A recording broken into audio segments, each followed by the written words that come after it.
সকাল বন্ধুরা, সবাই কেমন আছো? নিশ্চয়ই খুব ভালো আছো, আমিও ভালো আছি। দেখো চারিদিকে চায়ের কাপ কিন্তু নিয়ে হাতে খাওয়া হয়ে গেছে।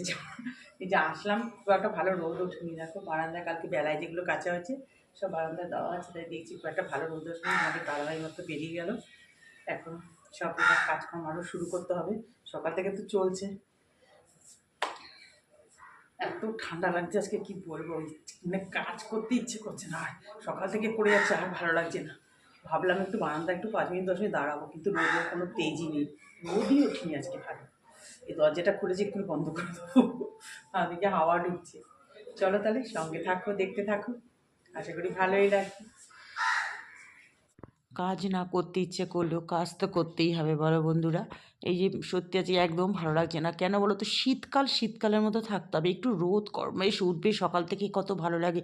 ভাবলাম একটু বারান্দাটা দাঁড়াবো, এত ঠান্ডা লাগছে, সেই সকাল থেকে তো করে যাচ্ছি না, সে রোদই উঠছে না, পুরো মেঘলা করে বসে আছে। তারপর আর কী করবো, গায়ের স্টলটা খুলে রাখলাম, কোনো স্টল গায়ে দিয়ে তো আর এইসব কাজ করতে পারি না। তো করা যায় না কেন, করা যায়, কিন্তু এটাই সুবিধা আমার, এই নাইটিটা পরলেই, ওপরে চুড়িদার ওপরে এটা পরে নিয়েই আমার খুব সুবিধা হয় কাজ করতে। এই যে ঘর ঝাড় দিয়ে নিচ্ছি, শোকেসের নিচ টিচ সব ভালো করে পরিষ্কার করে। আর শীতকালে যে কোথা থেকে আলতো আলতো ধুলো হয়, দরজা জানালা বেশিরভাগ সময় বিকেলের দিকে তো সবই বন্ধ থাকে। গরমকালে ধরো খোলা থাকে অনেক রাত অবধি, কিন্তু শীতকালে তো সবই বন্ধ থাকে।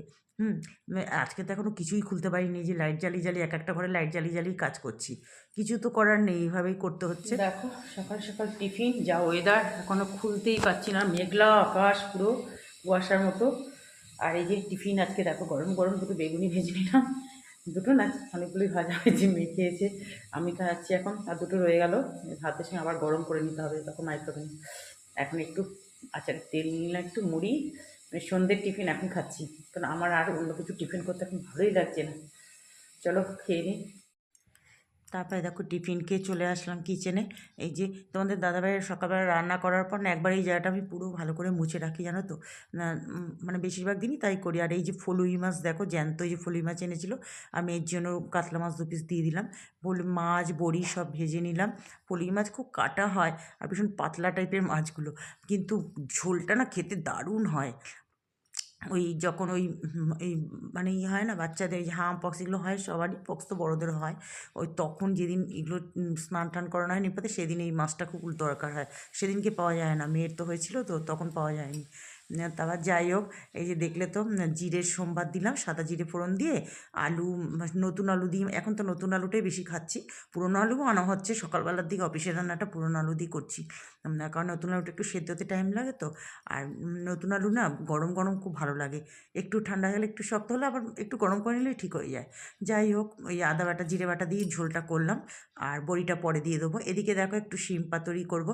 দুটো কড়া না বসালে তো মানে হবে না। আর আমার দুটো কড়া তো সবসময়ই হয়, সকাল থেকে তো মানে বাড়ানোই থাকে, দুটো কড়া দিই। এই দেখো একটু নুন হলুদ দিয়ে শিমটা একটু ভেজে নিলাম। আর একটু আজকে আর পোস্ত বাটতে ইচ্ছা করছে না, কারণ অল্প একটু পোস্তটা মিক্সিতে বাটা যায় না, ও শিলে বাটতে হবে। আমার ইচ্ছেই করছে না ঠান্ডার মধ্যে, এত ঠান্ডা কি বলবো বন্ধুরা, আমার হাত না মানে শীতে যাচ্ছে, মানে জল ধরতে ধরতে আমি শেষ হয়ে যাচ্ছি। এই দেখো আমার মাছের ঝোল একদম রেডি, ধনেপাতা টাতা সব দিয়ে দিয়েছি, বড়িও দিয়ে দিয়েছি। আর এই মাছের ঝোলটা দিয়ে গরম গরম ভাত খেতে কিন্তু দারুণ লাগে। আর রাত্রিবেলা যেহেতু মাইক্রোওভেনে গরম করেই সাথে সাথে খাই, তো রাতে যেন মাছের ঝোলটা বেশি টেস্ট হয়ে যায়। এই দেখো শিম পাতুরি আমার হয়ে গেছে, দেখো তেলও একটু দিয়ে দিয়েছি কাঁচা, একটু সর্ষের তেল তো দিতেই হবে। যে পোস্ত বলো, সর্ষের বাটা বলো, সর্ষে পোস্ত মিশিয়ে যাই রান্না করি, কাঁচা সর্ষের তেল দিলে রান্নাটা মানে দারুণ জমে যায়। আর এটাও গরম ভাতে খেতে ভীষণ ভালো লাগে। আজকে আর কিছু রান্না করছি না, ওই করলা আরও ভাতে দিয়ে দিয়েছি। মানে আর ইচ্ছে করে বলো তো বন্ধুরা, বাসনের তো পাহাড় জমে গেছে, বুঝতেই পারছো। এই যে মগে করে জল নিয়ে এদিক ওদিক করে একটু মানে বাসনগুলো একটু ধুয়ে নিলাম, তারপরে মাজতে সুবিধা হয়। এই যে এখন মাজতে হবে এতগুলো বাসন, মাঝে মাঝে আমার আর ইচ্ছে করছে না, আর সত্যি কথা বলতে কি, কিন্তু উপায় তো নেই, সবই তো করতে হবে।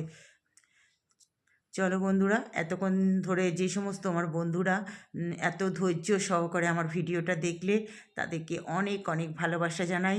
আর যারা অলরেডি সাবস্ক্রাইব করে দিয়েছো তাদের তো কোনো কথাই হবে না, তারা তো সবসময় আমার ভিডিও দেখে আর আমার পাশে থাকবে আমি জানি। আর যে সকল বন্ধুরা এখনও ভাবছো যে সাবস্ক্রাইবটা করবো কি না, প্লিজ প্লিজ ভাবনা চিন্তা না করে একটু সাবস্ক্রাইব করে আমার পাশে থেকো। তোমাদের একটা সাবস্ক্রাইব আর আমার একটু যদি কাজে লাগে, খারাপ কি বলো, কারোর উপকার করা তো নিশ্চয়ই কোনো খারাপ কাজ নয়।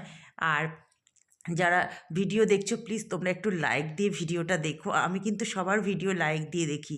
তারপরেই দেখো এই যে বাসন টাসন তো সব উদ্ধার করলাম, এবার উদ্ধার করে এবার এই যে গ্যাস মোছা, তোমাদের তো ফাইনাল লুকটা আজকে দেখাচ্ছি। মানে আমার অনেকবারই মোছা হয়ে গেছে, আবার মুছছি। আর কতবার যে আমি মানে ডিটারজেন্ট দিয়ে স্কচ ব্রাইট দিয়ে সব ডলা টলা মানে করা হয়ে গেছে, এখন শুধু কাপড় ভেজা কাপড় দিয়ে মুছছি।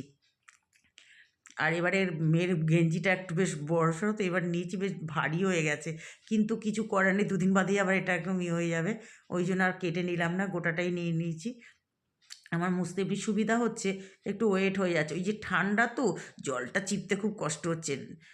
যাই হোক, দেখো পুরো ভালো করে মুছে নিলাম, আর একবারও মুছতে হবে যে গ্যাসের স্ল্যাবটা, এইগুলো মুছলে এই তবে ওটা মানে ঠিকঠাক হবে। আর মাইক্রোওভেনে এদিকটা তো আবার মাইক্রোওভেনে রাখা হয়, ওই দিকটা মাইক্রোওভেনে সরিয়ে ঠরিয়ে সব ভালো করে পুছতে হয়। আর রান্নাঘর যত ভালো ক্লিন রাখবে ততই তোমার মনও ভালো থাকবে, আর রান্না করতেও দেখবে ভালো লাগবে। সবাই তাই করে অবশ্য, যে সকল আমার বন্ধুরা আছে আমি দেখি তো। দেওয়া হয়ে গেল। আজকে দেখো একদম ফুল নেই, 6টা জবা পেয়েছি, এটাই বিশাল। চন্দ্রমল্লিকা ফুলে তুলে দিয়েছি। চলো ওই রক্ত গাঁদা, তারপরে একটু হলুদ গাঁদা ছিঁড়ে ছিঁড়ে পুজো দিলাম।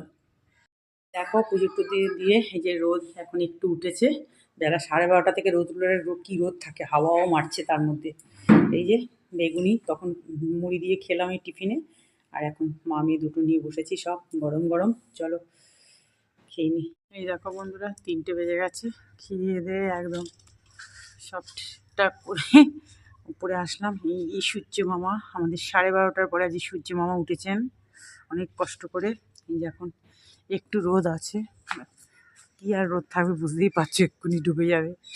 এই যে 12:30টায় সূর্য উঠছে দেখে আমি আবার, তোমাদের দাদার একটা সোয়েটার ছিল, ওটা আবার আপাতত সোয়েটার তো এখন লাগছে না, আমি নিচে পড়ে আসলাম, কেচে দিলাম আবার। আমারগুলো শুকিয়ে যাবে, কারণ আমি হাতে কেচেছি, কিন্তু একটু সামান্য একটুখানি ড্রায়ার করে দিয়েছি তো শুকিয়ে যাবে। আর কি হাওয়া দিচ্ছে, আর আমার সারা ছাদে দেখো গোলাপের পাপড়ি ছড়াছড়ি,